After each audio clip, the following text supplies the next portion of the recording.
Olá, sejam todos bem-vindos aqui no nosso primeiro canal, que é o Freud Pod.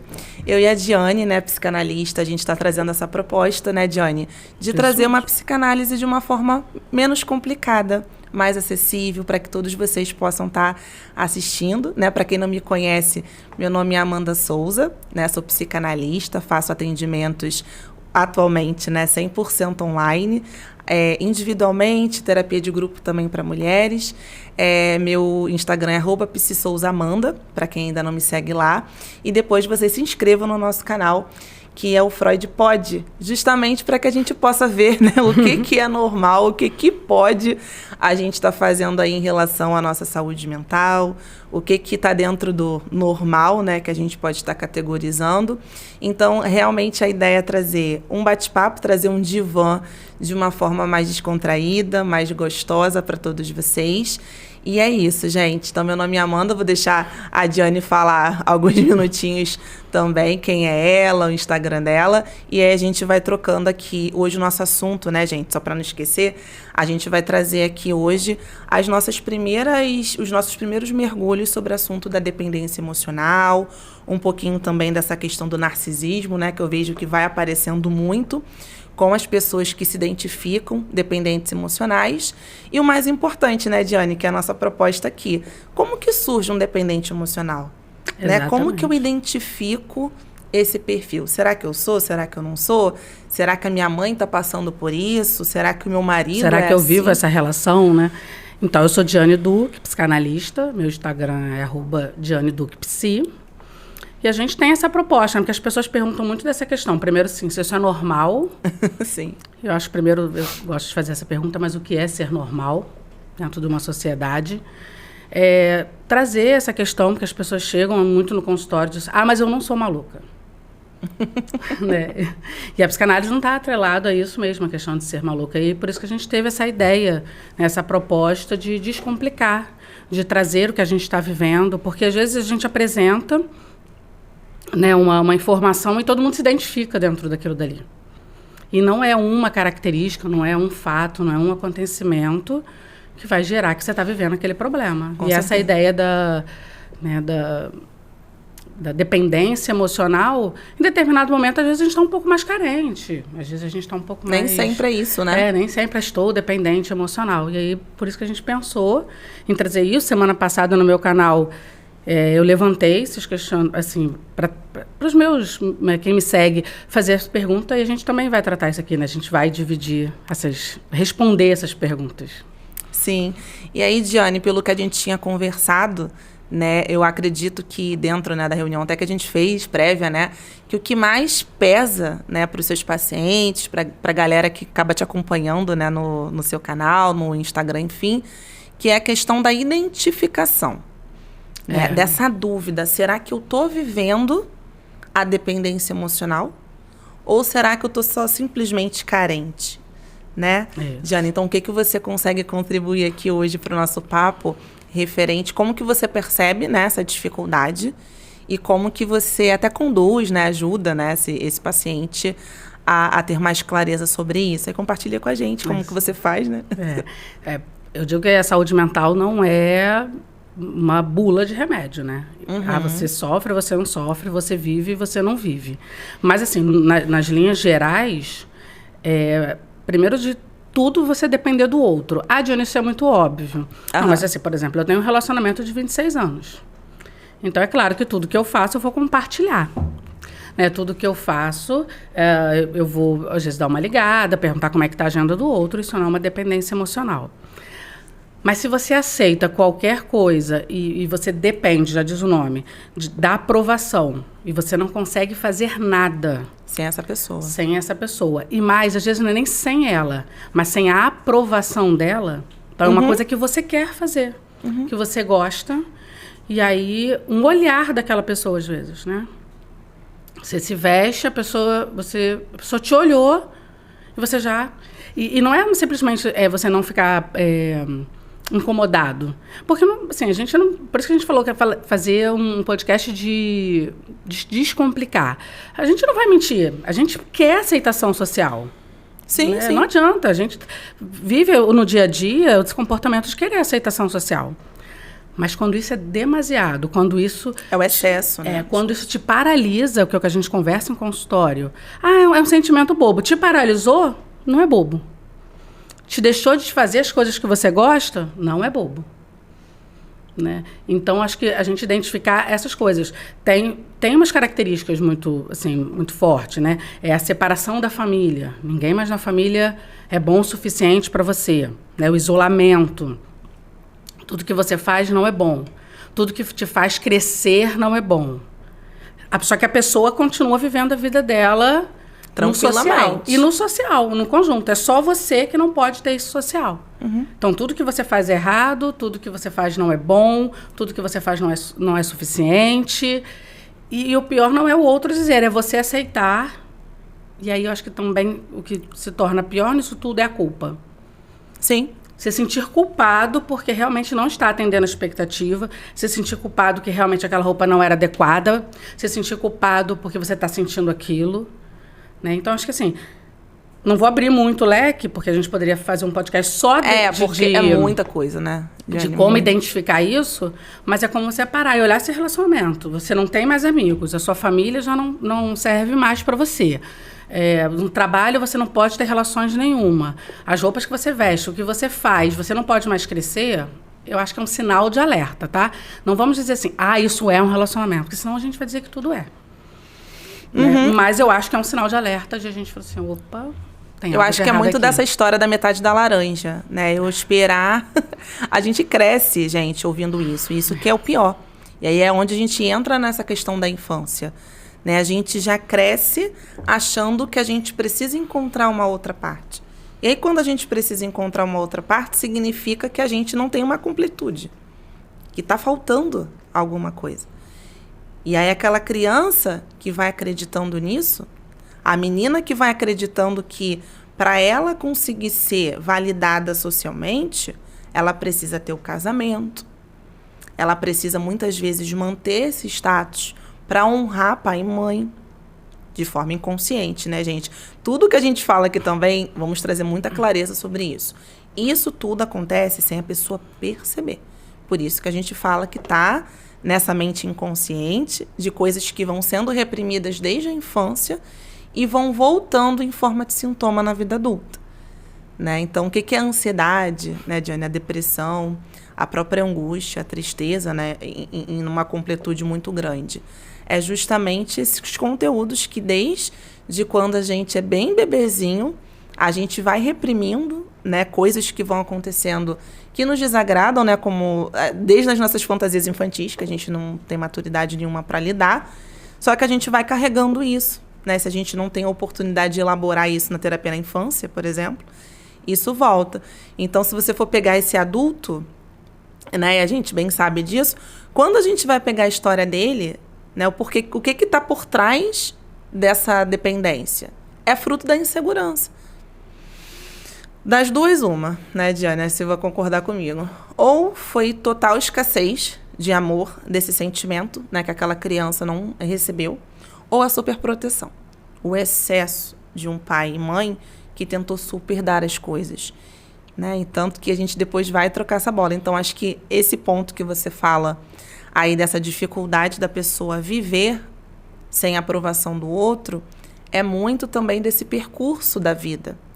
Né? Então, toda criança que foi muito calada, por exemplo, que não teve muito espaço para se expor, ela se torna um adulto permissivo. E aí a gente vai com essa historinha, a metade da minha laranja. Eu acho, às vezes, parece engraçado, mas assim, chega no consultório, aí as pessoas tiveram uma decepção amorosa e vão procurar. E aí eu falo assim, amor não é base de relacionamento. Pá! A pessoa quase morre. Não é. A base de relacionamento é respeito, é troca, cumplicidade. Uhum. É uma série de coisas, não amor. A gente não escolhe quem a gente ama, mas a gente escolhe com quem a gente fica. Sim. Isso é um fato. Você pode amar. Eu tenho um analisando lá 2 anos. É um homem. A gente conversa muito sobre isso e hoje ele fala. É muito frustrante ver que eu não consigo ficar com aquela pessoa, mas eu a amo. Sim. Mas é muito caro emocionalmente lidar. Sim. Eu vou seguir a vida. Talvez, pode um dia, amor são diferentes. Eu posso amar outra pessoa. E vou olhar e eu não conseguir lidar com aquilo. Né? Mas as pessoas acham... Eu brinco com a gente, olha só, era lá em 1500 que as pessoas queriam casar por amor, porque elas não podiam casar por amor. Porque o casamento era um negócio. Família, era riqueza. Então né? tinha essa coisa assim, não, mas eu quero casar por amor. Hoje a gente não vive mais isso. Ai, Diane, que mundo você vive? Tá, existe algumas situações, existe ainda algumas questões familiares que vai ter isso um pouco. Né? Não vamos... Generalizar. Generalizar. Toda generalização é burra. Mas, assim, na maioria dos casos, a gente tem que entender que a base do nosso relacionamento não é amor. Se só tem amor, a gente tem um problema. E aí esse ponto, acho que a própria prova que só o amor não é o suficiente é a gente ter pessoas que são dependentes emocionais, que são inseguras, porque os pais só souberam dar amor, não souberam dar limite, não souberam negociar valores, não souberam dizer, aqui não dá, você vai até aqui, fulano.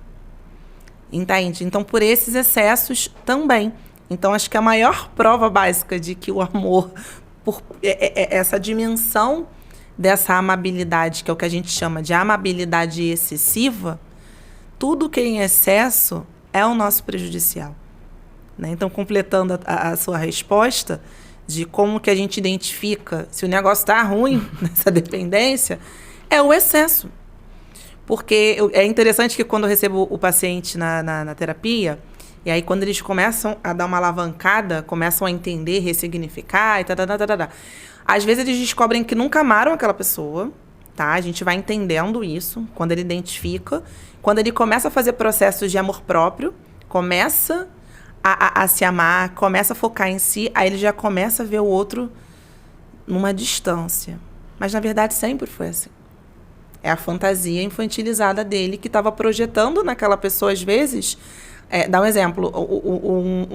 Um homem, né, um paciente que teve uma escassez de um amor materno. Ele projetou, às vezes, naquele casamento todo, de forma inconsciente, o que aquela mulher poderia dar que a mãe não deu. Quando ele começa a perceber isso, ele entra num conflito que sempre acontece.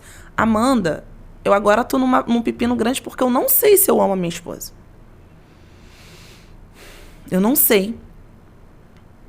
Aí vem essa dificuldade toda de não saber o que eu amo, se é amor e se é realmente a dependência.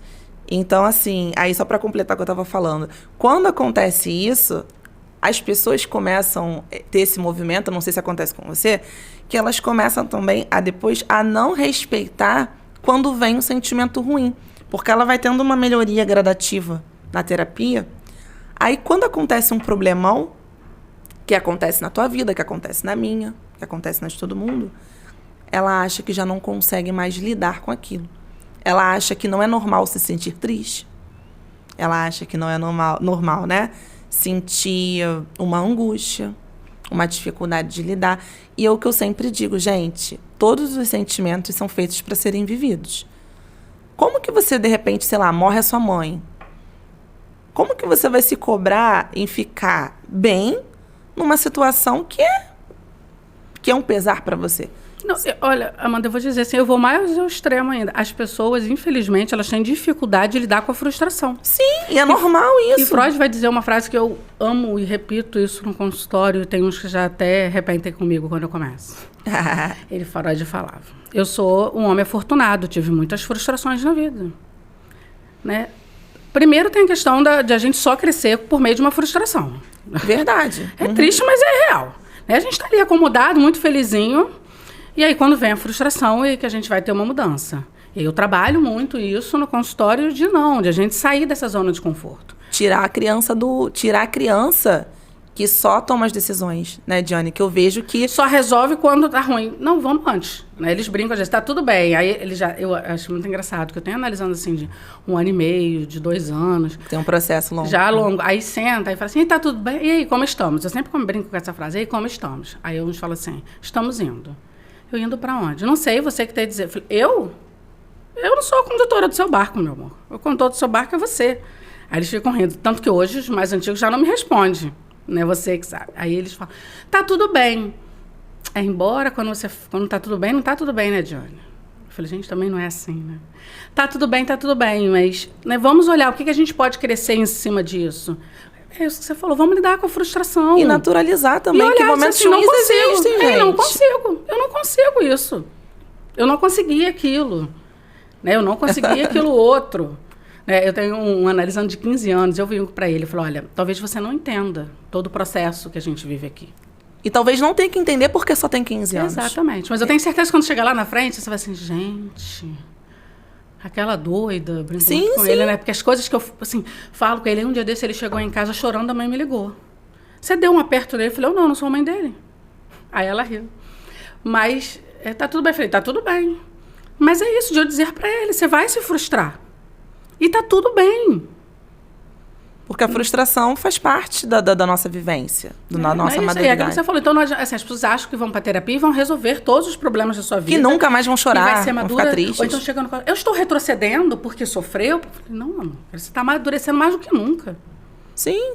Porque hoje você consegue identificar. E isso são os relacionamentos. E aprender a não se cobrar tanto, Diane. Porque aí eu falo para a pessoa, filha, você acabou de sair de um relacionamento de 15 anos, de 10 anos, de 20 anos. Como que você acha que você vai sair sorrindo? Cara, tomou praticamente um quarto da tua vida, dependendo da idade que a pessoa tem. Então, você vai ter que passar pelo luto. Sim, é porque as pessoas acham que luto não é só pra morte. Querem, não, luto. Você tem que passar o luto.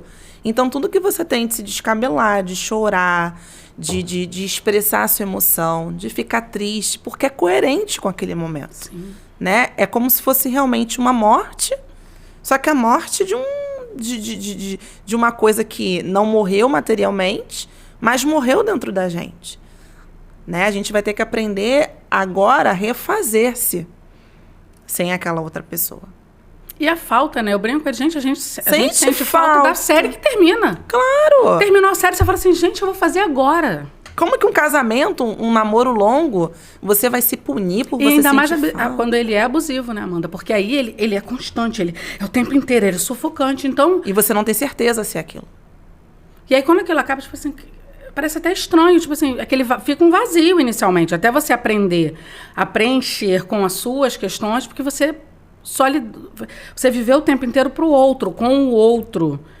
E Sim. Quando aquele outro não está, esse vazio... ele fica muito mais latente do que um relacionamento. Quando você termina um relacionamento, já é estranho.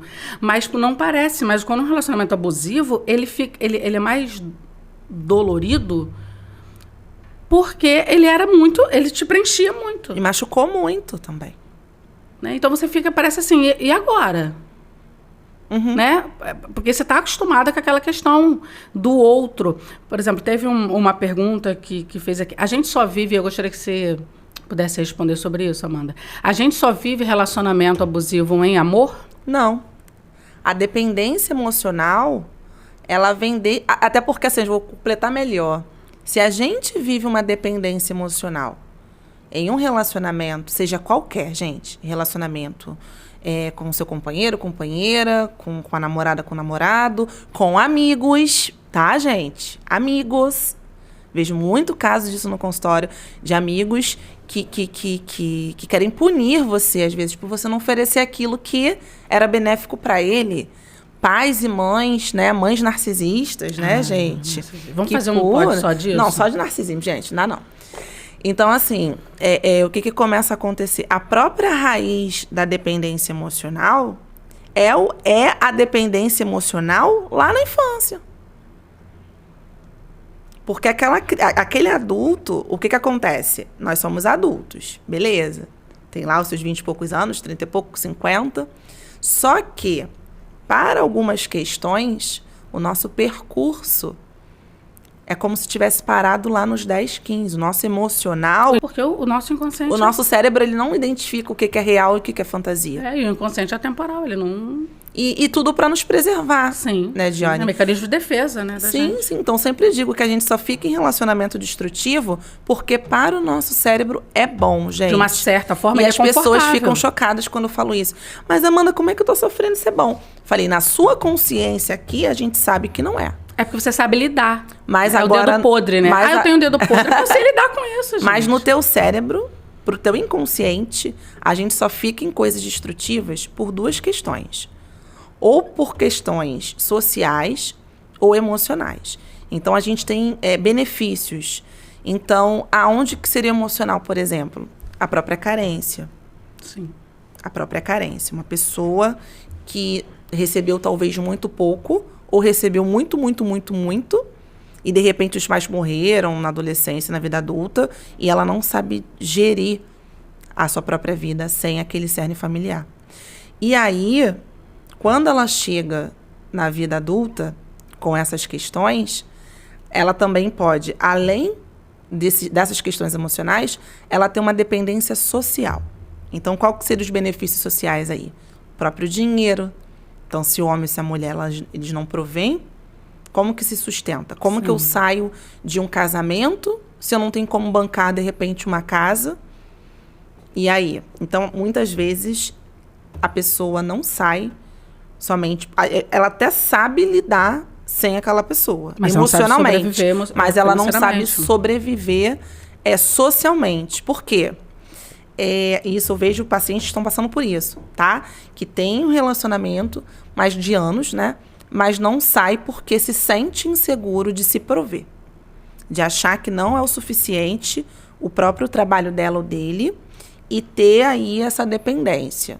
Só que também até trabalhar para sair é um processo também, porque eu digo que quando você vive até essa dependência emocional no relacionamento principalmente, e eu acho que eu vou trazer, né, para essa pergunta, pais e mães também. Então, se você acha que você ainda não consegue, às vezes você nem tem, né, a pretensão de casar e ter filhos, ok? Mas você quer, de repente, morar sozinho. Só que você continua achando que o seu pai e a sua mãe têm que bancar a situação.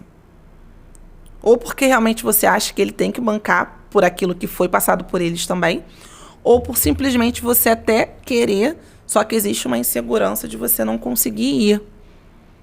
Entende? E não saber, porque às vezes não sabe, não foi preparado. Né? Às vezes eu ouço assim, então a culpa é dos meus pais. A culpa o meu mestrado é em depressão na adolescência. E aí eu acabo ouvindo muito isso, né? A culpa é do fulano. Eu brinco muito com eles. A culpa é sua, você bota em quem você quiser, meu amor. Né? E às vezes não é uma questão, às vezes, de culpa, quando a gente não tira do narcisismo, né? Que a gente falou que vai fazer, porque isso é um capítulo à parte. Mas às vezes o pai e a mãe, ele não sabe também. Porque ele não aprendeu na infância. Exatamente. Então ele não sabe, né, ensinar, ele não sabe passar. Eu tenho um exemplo próprio, né? Você perguntou, eu tenho um filho de 3 anos e um de 24. Que eu tive o primeiro casada, e as pessoas perguntam do meu marido. Eu falei, gente, eu não tenho, né, assim, muita criatividade. Meu marido, 26 anos de casada, eu brinco muito com isso. E aí, quando eu tive o primeiro, ele tinha 21 anos, eu casei com 21 anos, então a gente teve logo 1 ano de casado, nós tivemos o nosso primeiro filho. Só que assim, eu estava me formando, estava fazendo faculdade, meu marido fazendo faculdade. A gente estava construindo a vida, é muito diferente hoje da posição que eu tenho com meu filho mais novo. E aí, eu realmente, tipo assim... E eu tenho uma personalidade dominante. Aprendi muito com Freud, com a psicanálise. A domar isso. E aí, uma vez a escola me chamou e disse assim, olha, ele não escolhe as coisas. Né? Você tem que a psicóloga me chamou, olha, você tem que trabalhar isso, porque ele é uma pessoa... Obrigada. Ele não escolhe as coisas, e eu percebia, e eu comecei a trabalhar isso com ele, né? Então, você quer isso ou você quer aquilo? Se você... Porque assim, eu botava roupa, eu escolhia o sabor do sorvete, eu nunca percebi isso. Sim. Mas ele já tinha 8 anos. Então, até hoje, né, por exemplo, agora ele tem 24 anos, mas quando ele tinha adolescência, eu já tinha trabalhado, e isso era muito difícil para ele e muito difícil para mim. Porque às vezes eu já me pegava... E aí, você quer isso ou aquilo? E aí era um processo, porque ele também não sabia, eu tinha que explicar, e aquela coisa. Mas até hoje, ele tem 24 anos, e aí ele ainda me pergunta algumas... Ele faz o que ele quer. A gente conseguiu fazer esse trabalho de ele escolher e ele fazer o que ele quer. Negociar também isso. Mas ele ainda me pergunta. Sabe? Porque ele aprendeu. Né? Eu não sou uma mãe narcisa, isso não se tornou um trauma, mas é o aprendizado que a gente fala de espelho. Ele aprendeu porque eu fazia isso, ele aprendeu. Ainda que no meio do percurso, né, eu mudei, Mas ali a essência estava feita. Então a gente brinca, né? A gente recodificou, mas na verdade a gente ressignificou aquilo, mas ele ainda tem isso de o que foi, ele me pergunta, ele me mostra, embora ele aprendeu a fazer o que ele quer. Uhum. Sim, e o que é mais interessante, né, Diane, é você conseguir identificar que agora ele com 24 anos, né, exemplo do seu filho, agora é responsabilidade dele elaborar isso na vida dele. Então, se ele sente que, de repente, isso traz um desconforto, poxa, eu preciso sempre perguntar. Se isso é um excesso, aí entra nos excessos, né? Se ele começa a perceber que esse excesso de pergunta, de questionamento, de validação, talvez, que isso vem atrapalhar, talvez, quando ele venha casar, ou, às vezes, se ele quiser tomar uma atitude de não casar e, sei lá, fazer um intercâmbio fora do país. E isso ser um pesar, né? A sua validação ser um peso que traz alguma angústia, já não é mais tua responsabilidade. Não, a gente percebeu que hoje ele não tem, por exemplo, ele foi para a Marinha e a gente ficou muito assim, porque ele era filho único ainda quando decidiu ir para a Marinha. Foi difícil, né? Porque assim, criado com vó, filho único, e a gente falou, gente... E ele escolheu, ele casa agora em outubro. Ai, que legal. E só comunicou. A gente percebe que assim, não tem mais isso. Ele mesmo foi desmamando, né? Ele foi, quando a gente sentou e conversou, e foi depois para terapia, e eu fui trabalhando isso com ele. Mas a gente percebe que ainda, por exemplo, ele vai mostrar uma coisa, ele quer compartilhar. Mãe, olha isso. Sim, acho Mãe, que desde o momento aquilo. também que isso não traz uma dificuldade na vivência dele, por exemplo, não vem atrapalhar o casamento dele. Sim, né? De repente a mulher dele até falar, pô, fulano, como é que é? Né? Tudo você vai validar com a tua mãe. Então, assim, vai depender da experiência dele. Isso. Mas é o que eu sempre trago para os pacientes o seguinte, ó. Aquele pai e mãe que você não teve, na terapia você vai aprender a ser aquele pai e mãe que você não teve. Porque eles também não foram, porque eles não aprenderam. E isso não exime ninguém de responsabilidade. Ah, Amanda, minha mãe não conseguiu, talvez meu pai, né, ter, sei lá, prover o suficiente. Porque tem vários pontos da educação. Às vezes o pai e a mãe, eles foram suficientes ali no afeto. Em ser pais presentes. Só que deixou, às vezes, uma escassez financeira. Isso para a criança pesa muito. De, às vezes, ela não poder ter alguma coisa. E eu digo não ter, não é nem dentro daquilo que é o básico. Às vezes é realmente achar que aquele básico não é importante. E muitas vezes não porque não tem dinheiro, mas sim porque às vezes não remaneja o dinheiro para aquela necessidade da criança ser atendida. Então a criança se sente diferente, sente que os pais talvez não a amam por conta disso.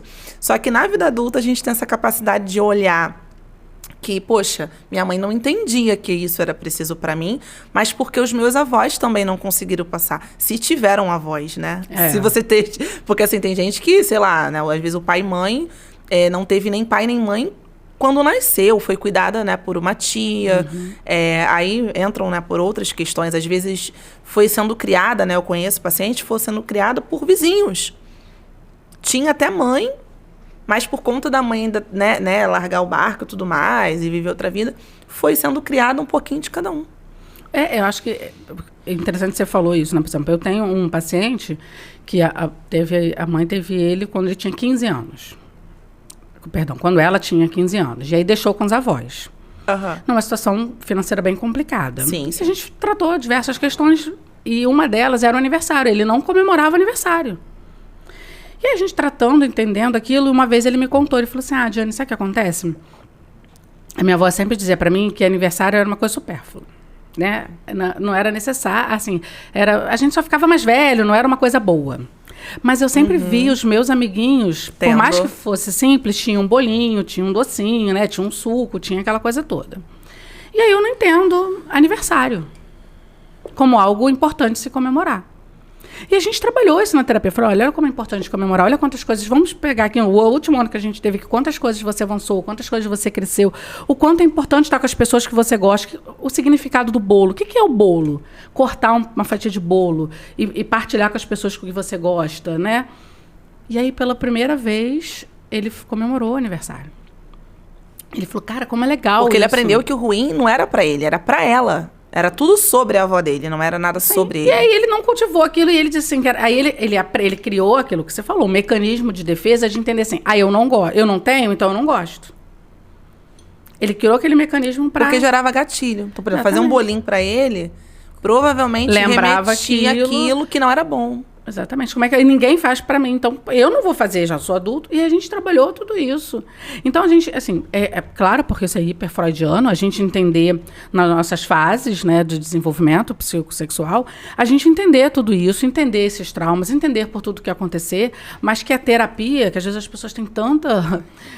por isso a gente trouxe esse canal, para a gente desmistificar isso, às vezes tem tanto medo, vou falar para uma coisa estranha, para uma pessoa estranha, a minha vida, mas a gente...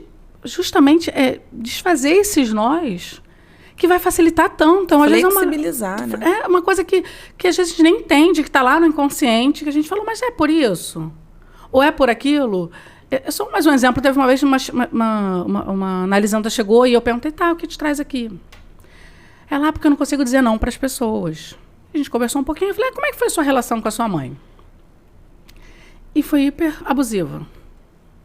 E quando ela acabou de falar, ela falou, não, foi hiper tranquila, foi normal. Nossa, foi isso assim, acontece né? muito. E aí, como é que foi? E aí ela começa a contar. E no que ela começa a contar, ela já começa ela perceber, né? E muitas vezes a gente começa a defender. Eu tinha paciente que até pouco tempo atrás, ela não conseguia reconhecer que essa mãe fez mal em alguns momentos. Aí, mas a minha mãe... Não contar, sempre... ela já foi... Aí, no final, falou assim, não foi tão saudável assim quanto eu imaginava, né? Uhum. Faz parte. Eu né? vejo muito isso, acho que também, Diane, né? Nessa primeira, que antes da gente entrar, né, com as sessões, a gente faz aquele primeiro encontro, que é como se fosse uma entrevista preliminar, para a gente entender um pouquinho do contexto daquele paciente, de como que ele tá, o que ele espera, né? O que talvez ele sabe. Até porque muitas vezes a gente não sabe, tá? A gente deixar aqui bem claro que muitas vezes, quando a pessoa vai lá para essa entrevista inicial, geralmente ela vai achando que ela vai avaliar se a gente, talvez, vai conseguir atender a demanda dela. Só que muita gente não sabe que a gente também faz essa avaliação para saber se aquela pessoa está preparada para iniciar a terapia. Eu já cansei de dizer para algumas pessoas que chegavam até mim. Aí eu marcava esse primeiro encontro online mesmo, né? Uma reuniãozinha. E ali eu já via muita resistência. E eu já falei para a pessoa, olha, agora você ainda não está preparada para encarar uma terapia. Aí a pessoa faz assim, não tá. Sabe por quê? Porque você está muito resistente. Você não está aqui porque você entendeu o que precisa. Você está vindo porque o teu marido acha que é interessante. Então, não vai rolar, porque você vai investir um dinheiro, né? E talvez faça 1, 2 sessões. Na terceira, você pode até se irritar de ter que lidar com os monstros. Vai se irritar, né? Com você, a culpa vai ser se sua, incomodar, né? Vai se incomodar. E, consequentemente, o que vai acontecer? Você vai sair e aí não funciona para mim, porque eu cresço profissionalmente também a partir do momento em que você quer crescer. E a pessoa ainda cria um trauma de terapia, né? Cria. Terapia várias não pessoas vêm de terapia. Nossa, mas eu nunca vi isso. E ainda mais que a psicanálise, ela trabalha muito essa questão bem enraizada, né, dos pais, enfim. Então, que na psicanálise, a forma que a gente chega nesse inconsciente é a livre associação. Né? Então, o paciente ele entra, né, falando livremente, abertamente sobre o que ele deseja e sem nenhuma indução, né, do profissional. Então, ele fica realmente livre para falar as primeiras coisas que vão aparecendo e vão indo. E, às vezes, o comportamento de dependência a gente já percebe nas sessões. De falar, você não vai me perguntar nada? Mas você tem essa necessidade que as pessoas perguntem sempre para você? Você pode falar abertamente sobre o que você pensa.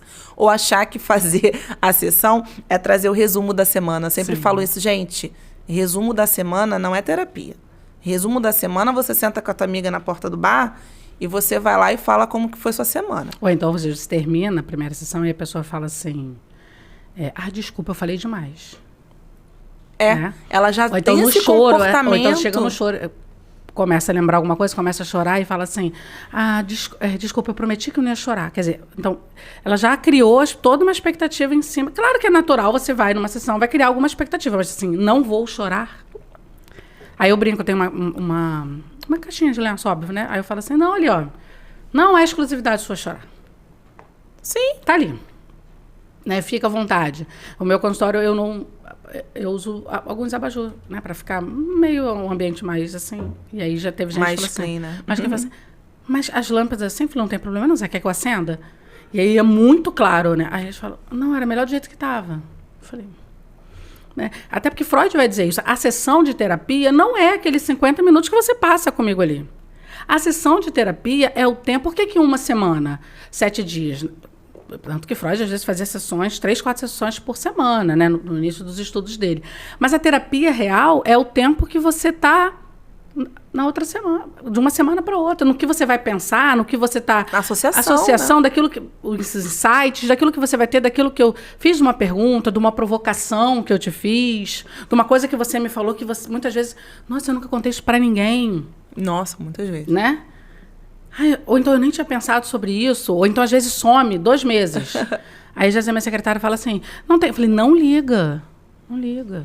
Olha, esses dias eu li, Diane, uma coisa assim foi até uma psicóloga que comentou, ela falando justamente de como que de forma inconsciente a gente vai percebendo a dependência até no comportamento nesse percurso da clínica daquele paciente. Aí ela contou um caso que é até interessante compartilhar, que isso acontece assim muito, de verdade, e às vezes a gente não se dá conta.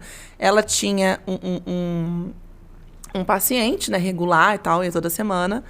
Aí chegou um período em que, obviamente, aquele paciente estava se sentindo carente, talvez, e jogando essa transferência para terapeuta dele. Ele estava se sentindo, assim, não preferido. Não, e olha que não é o nosso papel preferir ninguém. Mas ele, ou ela, enfim, tinha tava com essa dificuldade, querendo chamar a atenção. Aí... Um belo dia, ele começou a faltar, né, com uma frequência. E aí ela deu falta da pessoa, mas também não procurou. Aí um belo dia, ela subiu no elevador para ir pro consultório. Aí estava até marcado já dele, mas aí ela já estava nem contando, né, mas com que ele fosse. Mas estava marcado. Só que, tipo assim, vamos supor que a consulta dele era terça e ele estava indo na segunda, sempre. Aí ela esbarrou com ele, ela falou assim, oi, fulano. Aí ele, eu vi... Ela, mas a sua sessão não é hoje. Ou seja, o que ele começou a perceber? Que ele estava indo numa hora que não era dele, falando que tinha esquecido. Justamente, aí depois, dentro da sessão, ele conseguiu identificar que, na verdade, ele estava fazendo isso para poder... Para chamar a atenção da terapeuta, para que realmente as pessoas, quando eles chegassem lá, questionassem a falta dele. Ah, mas você não é terça, você está sumido, né? Gente, é uma coisa que... A gente não pode, né? Às vezes você lembra de alguma coisa, já teve analisando que me pergunta assim, nossa, mas eu estava mal e você nem entrou em contato. Eu não posso, né, fazer esse gatilho, porque se eu apareço, é algo que você lembra, algo que você... eu brinco, né, que a gente é o monstro do inconsciente, que a pessoa, eu lembrei de você naquele momento, eu lembrei de você... Pô, falando, não sou né, eu, tal coisa. Né? Ou é o seu superego, ou é o seu id. São coisas... eu não sou o órgão regulador, né? Às vezes as pessoas chegam e falam assim, você vai brigar comigo. Eu falei, gente, eu vou dar alta. Não entendeu nada processo terapêutico. Eu não estou ali para julgar, eu não estou ali para dizer, pra te dar o caminho, né? Eu brinco. Então pergunta o que eu faço. Eu falei assim, eu não sou um guru para dizer para você o que você precisa. As respostas estão todas dentro de você. Né? Então é isso que a questão da manipulação, né? Os parentes geralmente odeiam você. Porque a pessoa muda, e aí até para ela se defender, ela fala assim, porque minha terapeuta que mandou. Aí eu até brinco, a culpa é sua, você bota quem você quiser.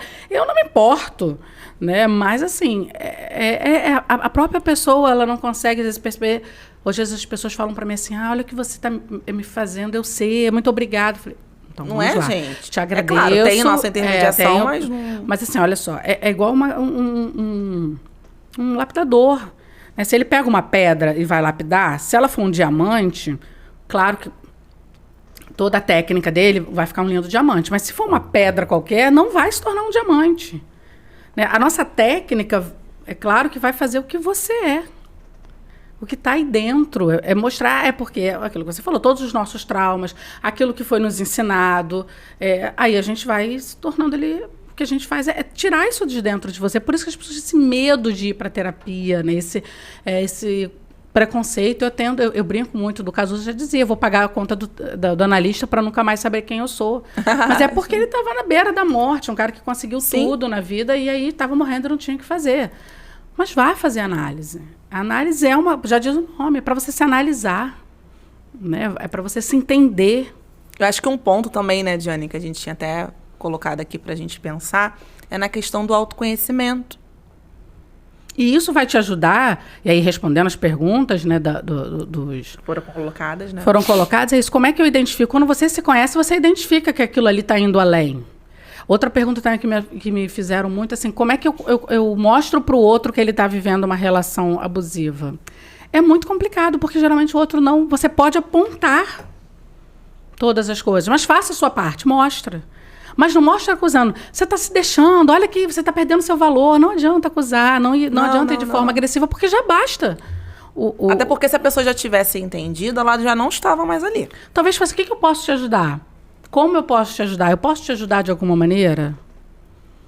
Sim, e senão você também, assim, né? Aí, Jane, quando eu falo com os pacientes do nosso egoísmo necessário, a gente não pode querer abraçar a dor do outro em 100%, né? Sim, então, pode. Assim, às vezes eu vejo algumas pessoas entram em contato comigo. Então, essa semana mesmo. Amanda, eu gostaria de saber valores e tudo mais. Aí você passa todas as informações, BBB. Aí daqui a pouco você vai... Aí a pessoa faz... Não, é porque é para minha filha. Aí eu fico, bom, se a pessoa às vezes é bem jovem, como também talvez não tenha ali, sei lá, os 18 anos, né? Talvez ainda não tenha a condição financeira de manter, né? E tudo bem, né? A mãe que tá procurando, mas dentro já de um acordo com aquela pessoa. Aí daqui a pouco a pessoa vê, então, Amanda, é que a minha filha ainda não aceitou. Tô tentando convencer. Aí eu, não vai rolar, não. Eu pensando, não falo nada, mas fico assim, não vai rolar. A gente tem que entender dessas carências emocionais. Eu sei que há situações bem complicadas, mas a gente também começar a sair, né, do papel de vítima. O arquétipo da vítima é terrível. Essa coisa o tempo todo, porque eu fui, então eu não tenho como sair. Eu sei que é difícil, né? Assim, eu não estou minimizando o problema de ninguém. Mas é esse esforço. Como é que eu posso fazer? Né? Ser protagonista, exatamente. Né, como tomar... Eu sei que, mas eu nunca aprendi disso. Mas existe ajuda. Às vezes, mas eu não tenho condição de fazer terapia. Eu sei, mas existem grupos de ajuda, né? Que são gratuitos. Hoje a internet tem esse canal que é maravilhoso, que você pode ouvir, que você pode entender. É sair, buscar. O primeiro passo é esse, é acreditar em você. É acreditar que existe uma saída, sim. É muito difícil, não vou dizer, não é fácil. Vai lá, porque a culpa é sua, você tá aí porque você não quer. Mesmo. Não é. É difícil mesmo. É difícil, mas é acreditar, né? Então, essas relações, porque são confortáveis, são, como eu disse, tem muito do dedo podre, né? Mas eu só me envolvo nesse tipo de relação porque você sabe lidar. Porque é um padrão repetitivo. Não é, eu tenho até um post do Instagram que eu fiz há um tempo atrás, que eu coloco assim, não existe dedo podre, existe frequência e repetição. Entende? Então, aí a gente entra assim, mas por quê? Aí também já entra numa outra questão, que é mais um movimento para a gente trazer aqui no Pod, que é a questão também da nossa estrutura machista, né? Onde a mulher, ela também se culpa por escolher, às vezes, homens indisponíveis. Né? Então, eu sempre falo para as mulheres, né, principalmente, nossa, mas por que eu atraio homens assim? Eu falo, não é você que atrai. Tem duas coisas aí que são diferentes. Existe você, que tem a responsabilidade, sim, naquilo que você escolhe. Pronto. Mas o fato do cara ser indisponível, cretino, em vários momentos, não é culpa sua. O cara é cretino porque ele é cretino. Sim, não é porque você existiu, não é porque você é uma pessoa dependente que fez o cara ser cretino, que fez um cara ser um cara irresponsável, que se envolve em relações com mulheres dependentes para se nutrir daquilo. sabe? O e que faz ele ser também, isso... tá? Porque às vezes só a gente fala de mulher, mas existem relacionamentos... Não, em todas as questões. Mas eu vejo que acaba tendo um peso, sim, tem, né, dentro das mulheres que não é maior, estrutural mesmo. A gente sabe que é maior. Porque justamente aquilo que eu tô falando, até para os homens poderem lidar hoje com mulheres independentes, que têm a sua própria vida, o seu trabalho, o seu desenvolvimento, esses homens que é dessa base estrutural, desse machismo que a gente ainda tem, eles estão tendo que se ressignificar também e ressignificar essas histórias para poder lidar com mulheres iguais a gente. Que busca a independência, que tem, né, o seu desenvolvimento no trabalho, que tem uma vida à parte do relacionamento, né? Que a gente procura se desenvolver, concluir os nossos interesses, entendendo que uma coisa, outra coisa, né? É a coisa que mais resume mesmo isso. Então, assim, o que eu consigo ver nessa estrutura toda? Que a pessoa fica, mas eu como se ela fosse o polo atrativo. Não. O seu problema é a sua dependência. A gente vai tratar isso. Mas se o fulano traiu você, não é culpa sua que ele traia você. Ele trai você porque ele é uma pessoa que aprendeu isso. Sim, não, às vezes eu ouço assim, mas é porque eu tô feia, porque eu tô gorda, porque eu não me trato. Não. Gente, se fosse assim, essas mulheres lindíssimas não eram traídas. E eu vejo vice-versa. É a prova disso. Eu tenho um paciente homem que ele se assumiu homossexual e foi embora de casa. E ele não sabia morar na casa dele. Ele ficava assim, não se identificava. E aí foi todo um processo. Eu falei, cara, vai na padaria. Aí hoje ele diz que ele caminha, né? Ele mora em Copacabana, ele caminha e ele fala assim, agora eu tô sendo olhado. Eu falei, não, você sempre foi olhado. É que agora você tá olhando pra frente, tá vendo, tá se permitindo a ser olhado. E às vezes é isso, é porque, não, às vezes não tá atraindo. É um ciclo, todos estão olhando, só que você se atrai olha... por pessoas, às vezes, exatamente. Assim. Mas também não é um defeito, porque, olha... Não, é porque aquilo lhe é mais fácil. Sim. Aquilo como você falou, é um mecanismo de defesa para o seu cérebro. Eu sei lidar com isso. Tudo que é novo, e ainda que seja bom, tudo que é novo é muito estranho. Tudo que é novo é difícil de lidar. Né? Então, aí você vai falar assim, nossa, mas o podcast começou falando, e eu achei que você ia dar a solução, né? Vocês iam dar a solução do problema. Gente, assim, não existe solução de problema para nada que seja nosso comportamento, nada saúde mental. Por isso que a terapia é essa coisa. Não dá para fazer terapia 1 mês, 2 meses, você vai na sessão e você descobriu a pólvora. Né? Porque foi o que a Amanda foi povoando muito tempo. Assim, são algumas questões são traumas, outra questão são repetições, outras questões. Cada um se desenvolveu de uma forma. E tem jeito, é a forma de você aprender a lidar com aquilo, é você desfazer esse trauma, é você ressignificar. E adultecer. Acho que o que mais, né? Que aprender a se frustrar. Às vezes vai dar certo mesmo, né? Aí eu fico, caramba, mas vem cá. Por que a vida coloca a gente para ser adulto? Para pensar. É para alguma coisa, gente. Então, assim, a frustração, os problemas, as preocupações, o pagar a conta, o ter que fazer um negócio, ter que rebolar ali para pagar uma coisa, ter que fazer uma coisa aqui, se encher de compromissos que às vezes a gente tem que lidar com todo esse movimento, é que faz parte do ser adulto. Por que quando a gente é criança, a gente não pode trabalhar em tese, né, gente? Não estou entrando aqui no caso de crianças que, infelizmente, né, aí já é um outro polo, mas eu estou te dizendo, se a gente for pegar a lei em si, por que a gente não pode, né, trabalhar? Né? Porque a gente, primeiro, não tem maturidade psicológica para lidar com aquele ambiente. Porque a sua formação é uma formação lúdica, é uma formação de e para você ter conhecimento, para você trabalhar com uma profissão específica, você vai ter que precisar saber ler, escrever, todo um processo. Por isso que quando a gente entra na terapia, é como se a gente estivesse pegando aquela criança lá e vinha amadurecendo ela. E tudo isso vai fazer parte das nossas construções. Você trouxe isso, né? A questão dos filmes, da Metade da Laranja, da Cinderela, né? Das coisas que a gente foi construindo diante dessa sociedade. Qual é a sociedade que a gente viveu? Né? Qual foi a sociedade que eu fui ali, nasci?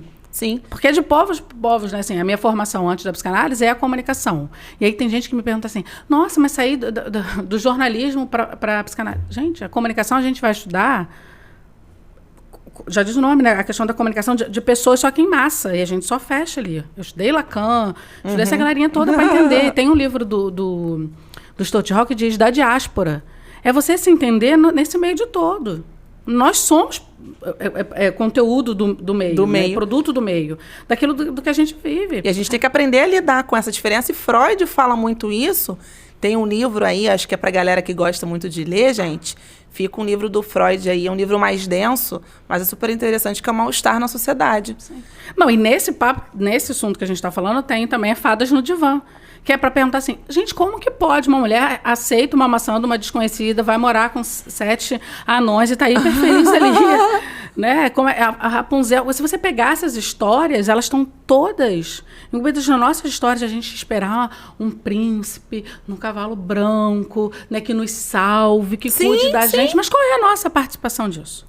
Não é só ser a princesa. Só que numa sociedade que hoje a gente não vive mais isso. Que aí a gente quer ir pra rua, a gente não quer ser independente, sabe? Aí por isso que as coisas não batem. E parece que nunca tá bom, porque eu tenho muitas pacientes, né, sejam homens ou mulheres, que ou são médicos, ou são, enfim, tem uma profissão que realmente tem um status ali social, financeiro, tem um carro, tem uma bela casa e tal.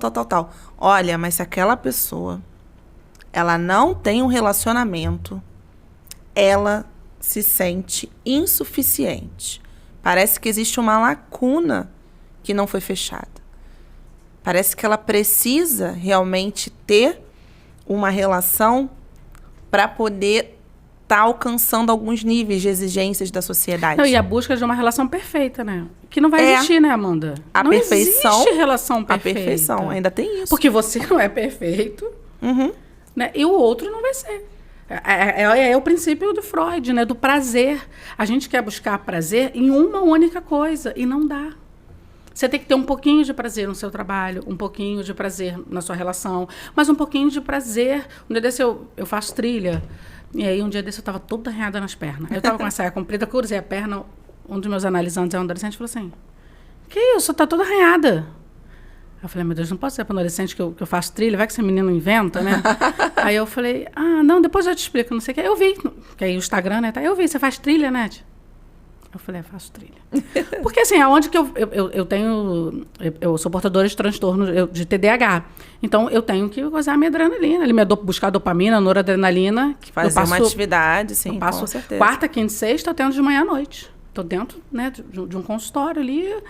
Então, sábado de manhã, sempre que dá, porque tem sábado que eu tenho doutorado, aquela coisa toda, mas sempre que dá, eu estou dentro, vou para uma trilha, vou gerar dopamina ali natural. Então, a gente tem que buscar outras coisas. Eu brinco com as mulheres, gente, não tomam banho. Eu tomo banho já. Não, então, vocês lavam o corpo, vocês não tomam banho de autoconhecimento, assim, de se conhecer. Se a gente se tocasse, se conhecesse, a gente não precisaria fazer campanha de autotoque nos seios, né? A gente falar sobre essa questão da sexualidade feminina. Não estou botando a culpa nas mulheres, porque tudo... mas é isso, a gente, né, a gente não se conhece. A gente tem dificuldade de tudo. E o autoconhecimento da mulher não é só um autoconhecimento da cabeça, é um da saúde mental, mas também do autoconhecimento, às vezes, do nosso corpo. Sim, porque se a gente parar para pensar, e aí a gente entra nessa questão da culpa, que as próprias mulheres acabam sentindo por se acharem insuficientes, é porque se a gente for pegar, né, para ver a nossa história, desde lá, né, daquele modelinho pai, mãe, o pai quer passar para a menina que ela tem que ser a princesa e o menino tem que ser o provedor. Existe isso ainda. Isso traz, né, resquícios na nossa vida de adulto. E uma coisa que é interessante também a gente poder pensar é que as mulheres, né, nós acabamos sendo ensinadas a serem vistas pelo olhar do homem também. Sim. Né? Então, assim, será que eu tô bonita? Mas sempre não é. Aí tem essa coisa, né? Mas é que é para outra mulher. Aí já entra numa outra questão. Sim. Mas muitas vezes ainda é para ser olhada ao ponto do olhar masculino. A gente vê muito isso, só para a gente fechar aqui, já que está dando o nosso primeiro fechamento, e para você finalizar também, é que a gente vê muito isso nas mulheres, elas são uma coisa quando estão casadas. E isso a gente vê muito também até na própria questão física. Sim. Elas começam a não se cuidar, elas começam a anular ali o cuidado pessoal, porque ela tá tão ancorada, às vezes, em fazer as coisas pro marido, pros filhos, pra família, que ela não tem um momento dela, por ela se sentir bem. Mas aí, o que ela associa?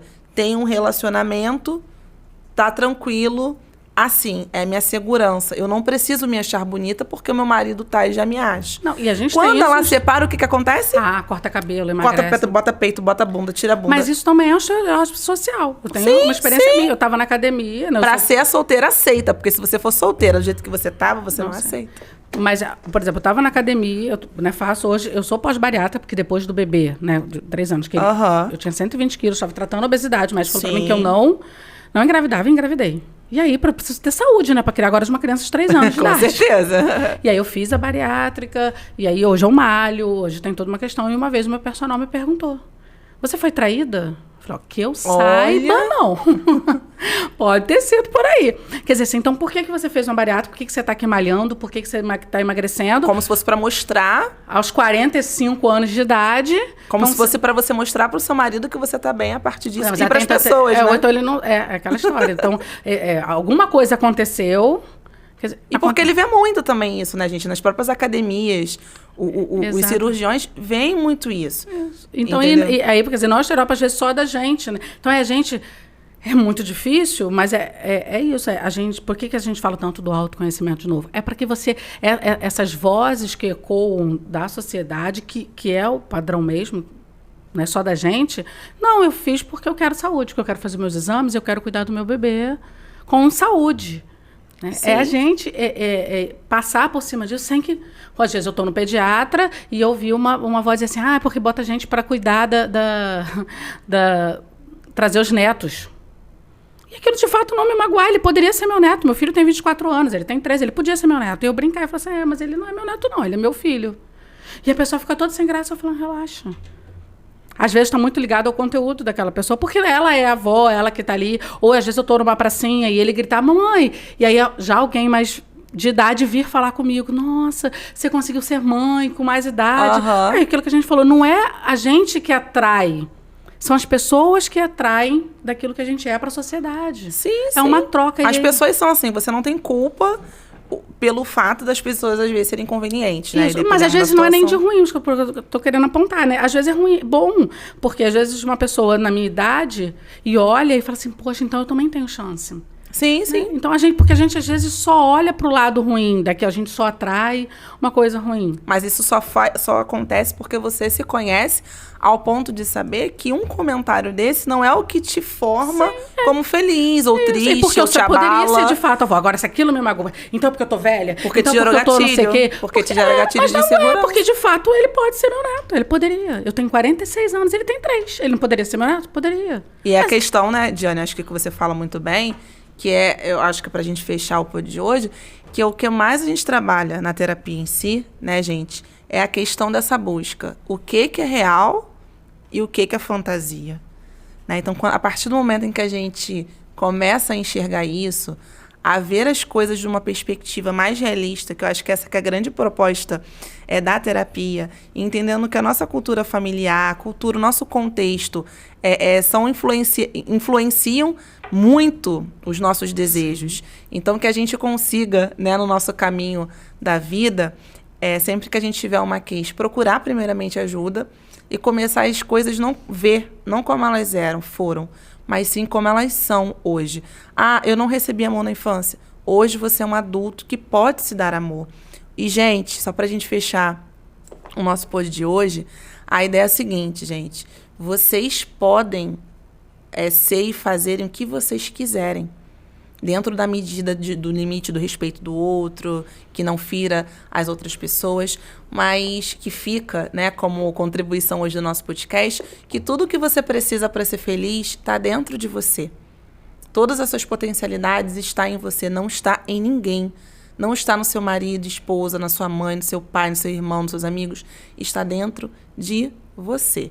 Basta você parar para reconhecer essa criança aí ferida aí dentro e vir trabalhando, colocando o seu lado adulto forte, corajoso, para poder dar conta de aguentar, às vezes, as tribulações da vida, mas que todos nós passamos por isso, tá? Tá bom, gente? Espero que vocês tenham, assim, experimentado, né, esse primeiro podcast com muito gosto, né? Porque é um prazer pra gente estar aqui.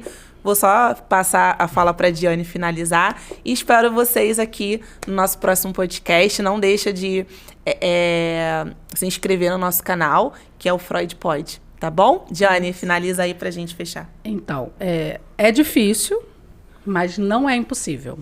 Com certeza. Então, tente, faça a sua parte, corra, autoconhecimento, se ajude. Ninguém vai fazer por você o que você precisa fazer por você, tá? Eu sempre tenho uma frase que eu digo: foco, força e fé, que dá pé.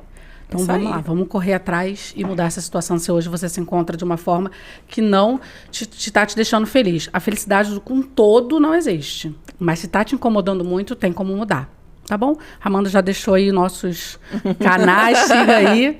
E a gente se vê na próxima. Muito obrigada por sua atenção. Obrigada, sua gente. Um beijo. Uma semana de luz.